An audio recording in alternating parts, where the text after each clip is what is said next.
Okay, Justin, ito na. Galing kay Manay Tiri Anderson. Ang allowance mo. Thank you po, Manay Tiri. Bibili po ako ng chinelas. Chinelas? Bakit wala kang chinelas? Dito po sa akin. Hinira mo lang. Andun yung akin. Okay. Good morning po sa ating lahat. Subscribe po natin, Ednat Mundor. Ring of Partners ng aking Samar, Northern Samar. Salamat po mga kalingap. Thank you po, Kuya Val. Salamat. Hindi siya basta babae lang, siya'y haligi kahit nag-iisa. Sa mundong magulo, siya ang paalala na may liwanag ba. Edna Condon, huwarang tunay. Sa bawat laban, tasno ang taglay. Tumutulong sa kapwa sa lukhat nangangailangan. Deputy ng grade, sa tapang walang kapantay. Sa bawat video may pusong alay. Kwento ng buhay para sa tunay na gabay. Hindi lang inspirasyon, kundi aksyon. Sa channel niya, damang-damang malasakit at misyon.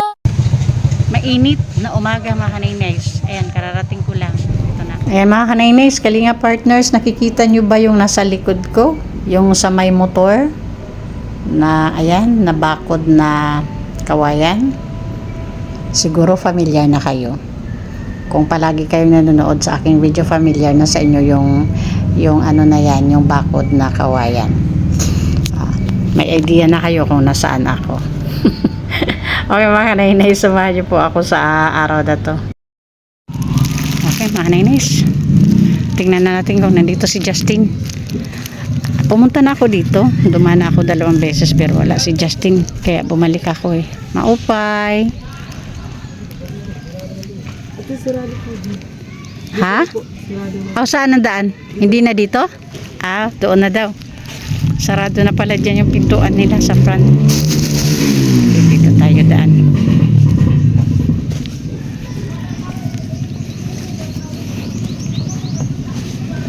Maupay. Sirado. Hello, good morning. Pwedeng pumasok, Justin? Dito.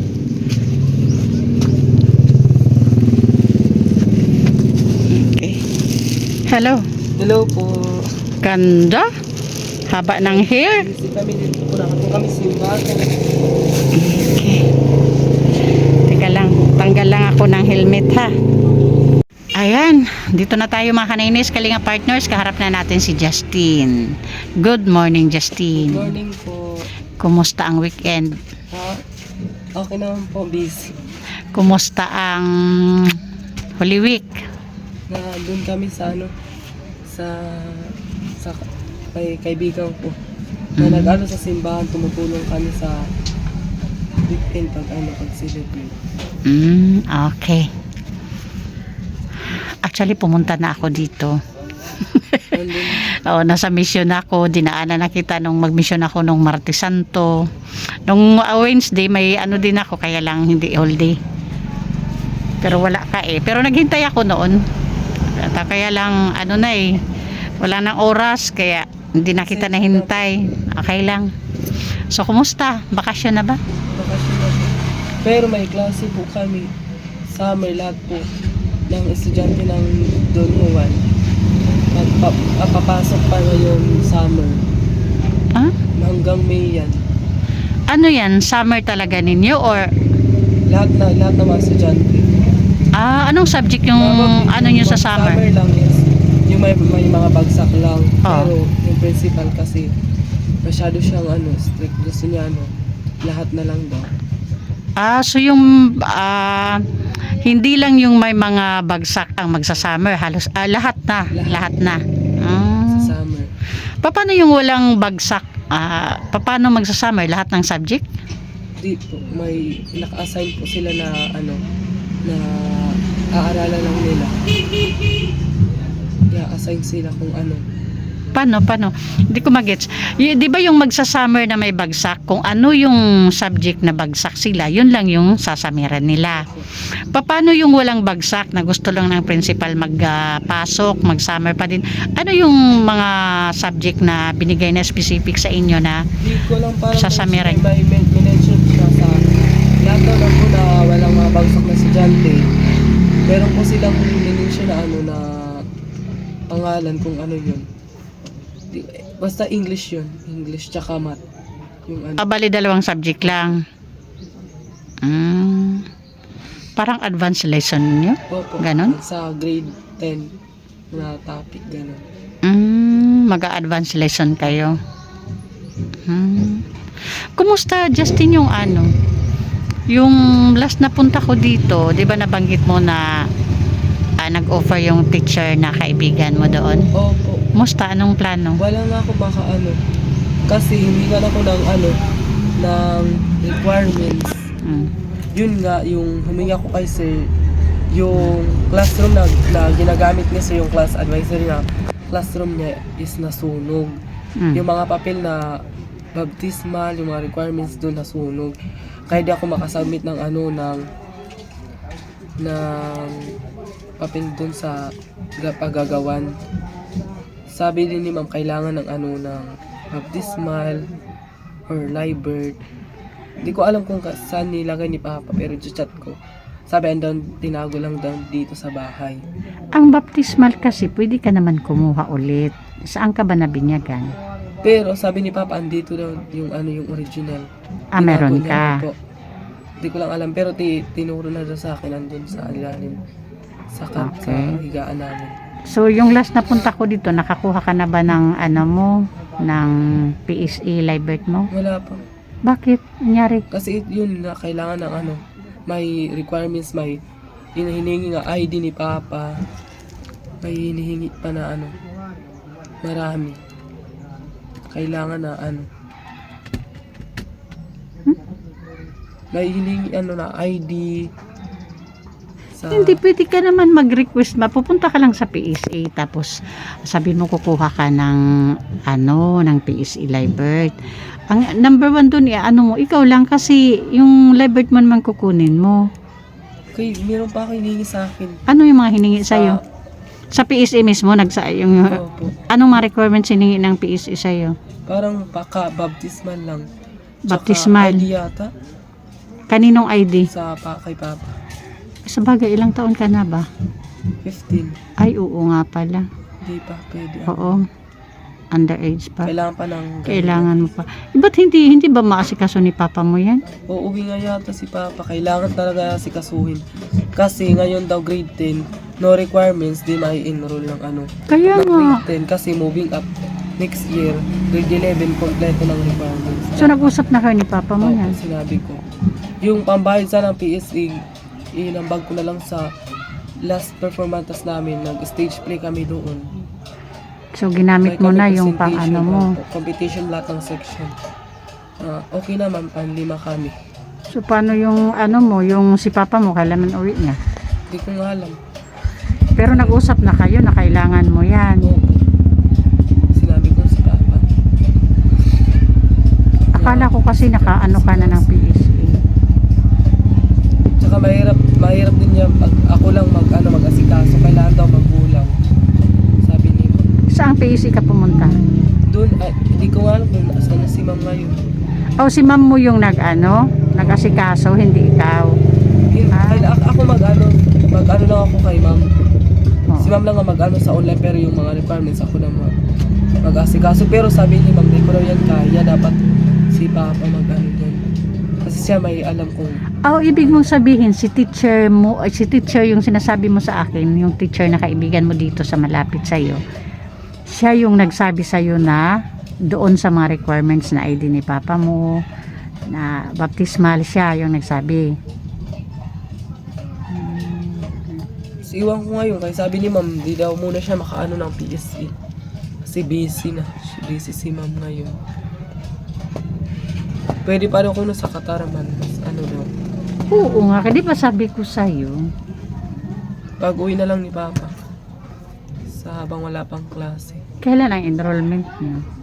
Di pa kasi may klase kami sa yung summer sa May. Di na po enroll na po talaga. Enroll na. Automatic enrolled na Enroll kayo, na. kasi oo, dyan naman kayo sa school. So, hindi ka na makakalipat ng school.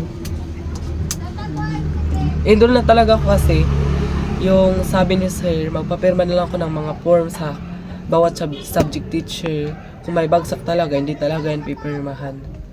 Yan, okay rin naman yung mga grades ko. Maganda. Tapos, meron akong kulang na hindi pa napipirmahan yung sa library.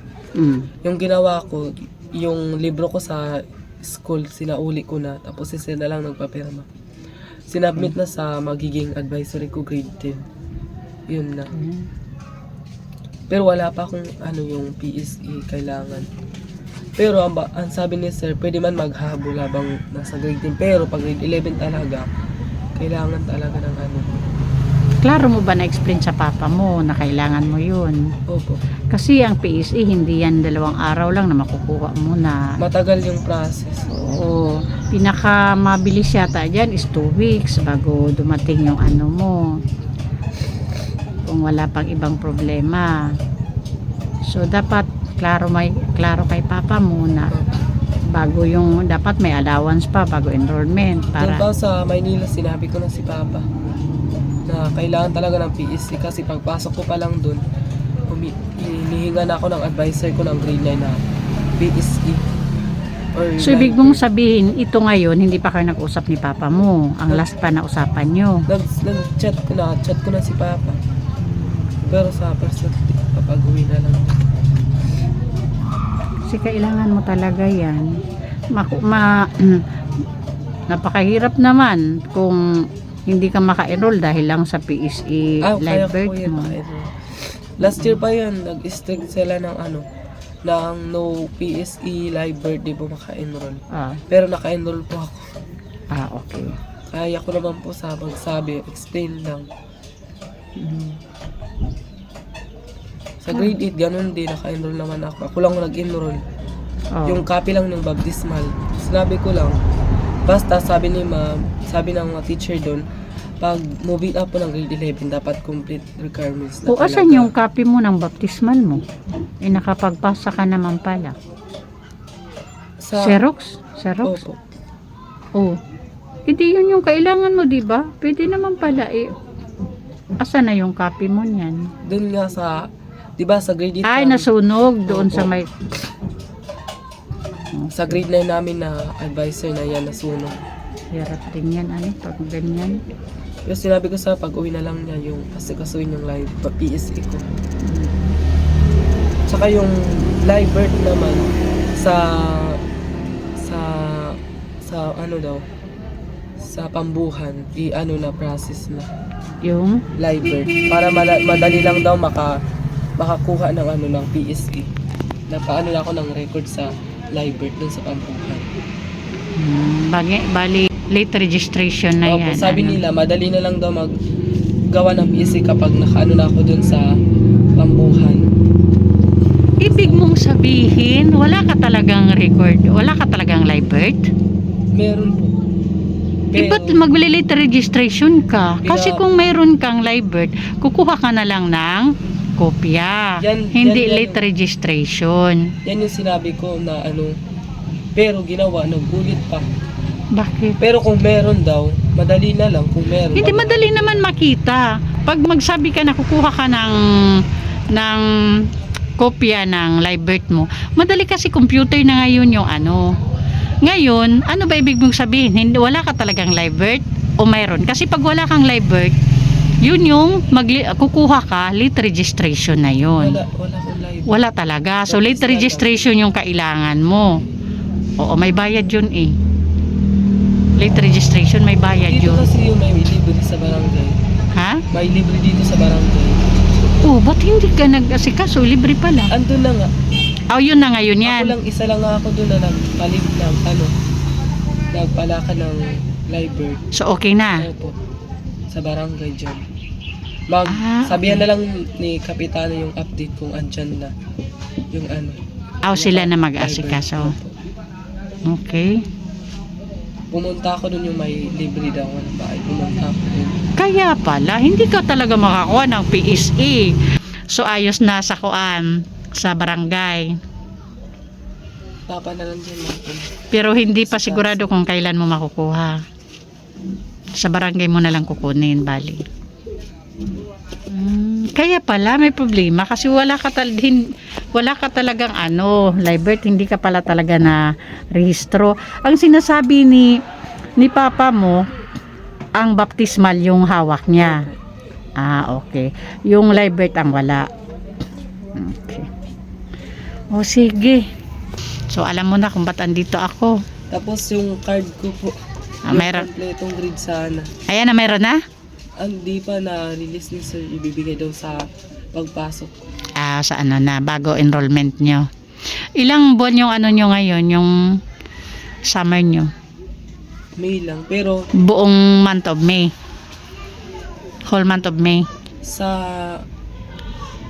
lang po, 3 beses lang sa minsan may Monday hanggang lang, Hindi araw-araw. Thursday ganun, tapos susundan naman wala sa Monday, Thursday ganun. Bali twice a week lang. Opo, Pero sa buong month of June ay May. May. Whole month of May. Okay. O twice a week pero buong buwan ng Mayo.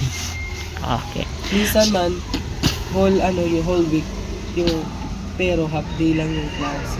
Hindi pare-pareho yung schedule, hindi permanente. Okay, sige, hindi ko na patagalin. Manay Tiri. Okay, Justin, ito na. Galing kay Manay Tiri Anderson, ang allowance mo. Thank you po, Manay Tiri. Bibili po ako ng chinelas. Chinelas? Bakit wala kang chinelas? Dito po sa akin. Hinira mo lang. Andun yung akin. Okay. So yan, sa wakas, nakita rin kami ni Justin at ito na tayo, nabalikan natin.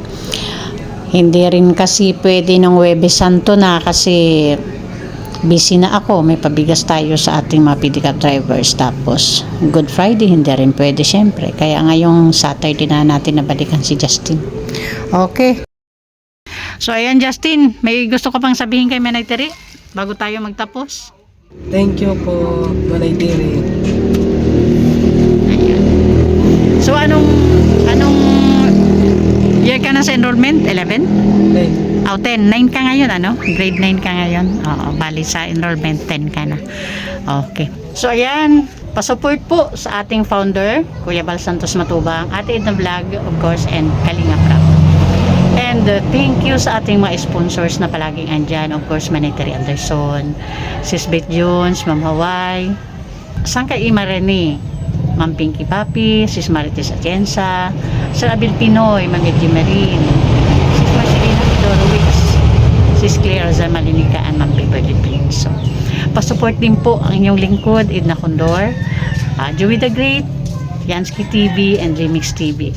At sa ating mga volunteers po, pasupport na din po Annabel Mix Vlog, Brenda Baluyot, Mida Militar Vlog, Jennifer Hiray, Rina TV Official, Tay Blas, Mary Ann Vlog, Rina Mix Vlog, and Salvi Vlog. Ayan. Thank you mga kaninays. Palaging thank you sa lahat ng support. Lalo na sa ating mga sponsors. Salamat. Bye-bye.